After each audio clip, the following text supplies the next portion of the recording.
Welcome back to our part 2 of the 829 Lee's restoration project. We just spent about 3 weeks resurrecting this home from the dead, essentially.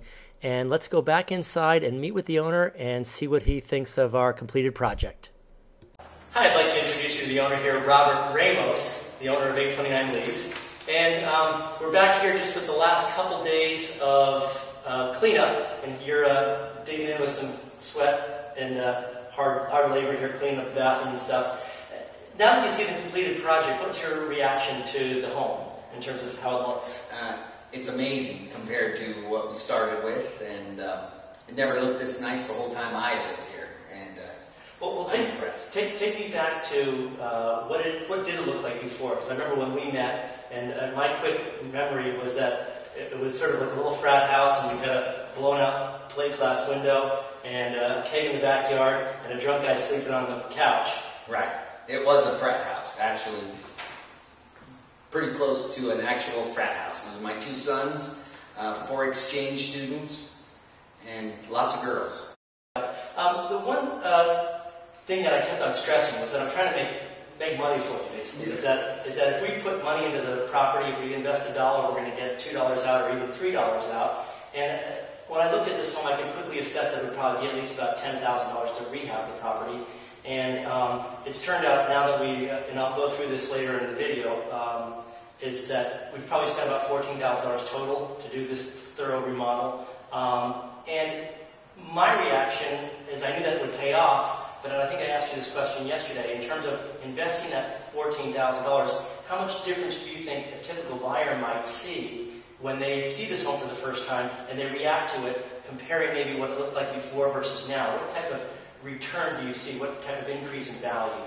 I'd say anywhere from $50,000 to $70,000. I mean, the house was a wreck. I mean, I think if 10 possible buyers came in, 8 would walk out because it was a disaster. Yeah, you brought up a valid point. My observation is probably $50,000, but we would have lost out on 80% of the marketplace easily, maybe even more, because they come in and they just get overwhelmed by it. Here we've got a nice blank palette where people can move in.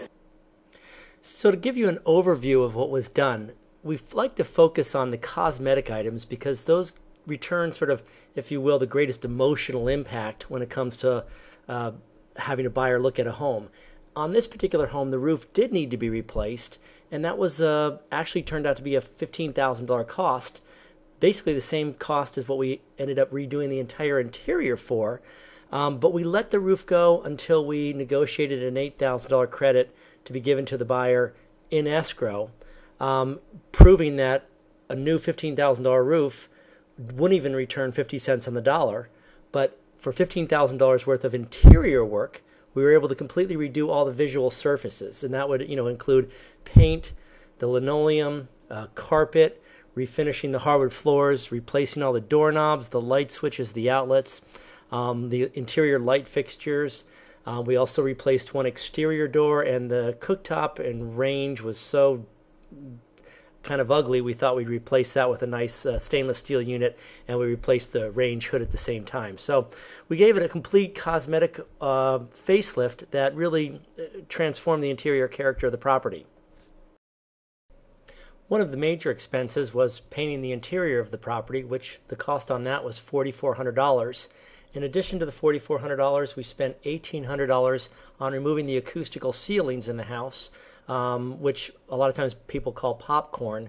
The benefit there is that popcorn or the acoustical ceilings dates a home significantly. When buyers see it, most buyers want to have it removed. Obviously, they consider it a messy and expensive task, and the appropriate time to do it is when you're rehabbing the property. So we just eliminate an objection by handling that up front. Now, with regards to the selection of the paint colors, you have to start with the fixed elements of the home. In this home, we had peach-colored countertops in the kitchen, which was a ceramic tile, and then also the hardwood floors in this home obviously have a sort of a yellow hue. So you want to pick a color that complements the fixed elements of the home and use that for your walls. Some of the walls had accent colors on it, but along the same lines of the fixed element hue. And then we paint the ceilings usually a relatively bright white, and also the trim a bright white, usually Swiss coffee. That helps the woodwork pop. Here you can see the carpet in the bedrooms. What we're really trying to do with the carpet is just match the overall hue of the paint and the overall color scheme of the house so that it blends in relatively well. We don't want to go with too dark of a carpet, and we don't need to go with necessarily an expensive grade of carpet. Usually what we have is a base level grade of carpet with new padding. It feels good, it smells new.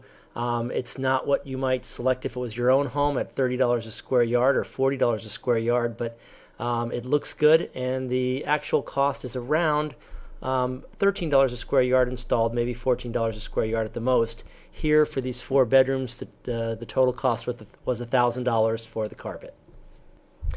With regards to the linoleum in the bathrooms and the linoleum in the kitchen, the typical cost for the bathrooms, I think we spent about $1,200 for all 2 bathrooms and 1 kitchen. Both bathrooms were around $300 each, and then the kitchen was about $600 to put down linoleum.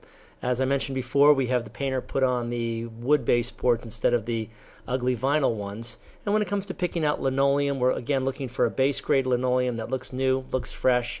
If it's a large space, we might go with a bigger pattern. If it's a small space, we might go with a smaller pattern. And again, if we're in the brown colors, we're just looking to match brown scheme with the linoleum. If we're in the gray colors, we're looking to match that as well. Throughout the house, we replaced all of the hardware, which in the living spaces would be the light fixtures, the outlets, and the switches. And in the bathrooms, that would have included the towel bars, the toilet paper holders, and the faucet as well. Plus, I think we even replaced the toilets in this property. Through the kitchen, we replaced the range and also the hood because they were pretty beat up. And in the back bedroom, we replaced the door, which had the old-fashioned slats, and the door was very beat up, and a lot of those slats were broken, and we replaced it with an attractive 10-pane door, which was sort of a nice feature because the back bedroom does open up to the pool, and you want to sort of accentuate the fact that the home is open and flows well. The actual cost of all that hardware, which included the range and also the cooktop. The range was $700. The cooktop, the hood was $300. Was $2,500 total. So there was about another $1,500 in light fixtures and wall switches and bathroom hardware. And then there was another $2,000 in costs from our handyman to install all those products and also do all the cleanup, install the door, and just sort of fill in some of the loose details. Well, I really want to thank you so much for working with you and having you have faith in me to get the job done has been great. And like you said, whenever it came down to making decisions, you said, I don't know, you're the expert, go ahead and handle it. And so what I did is I did bring in our expert, our stager, who picked out the colors. And you were nice enough to even help us shop at Lowe's and let people get their job done. And now you're diving in with a little bit of cleanup at the end. And I think we're going to see very successful results when we finish up and put this home on the market in the next couple days. The end result of the work was that after we put the home on the market, we did receive a full price offer within 3 days. We did only get one offer, but the buyers were very, very anxious, and obviously the work was created in sort of an emotional appeal to the home where they felt the need to jump on the home before some other buyer came along, and we negotiated a full price sale within 3 days.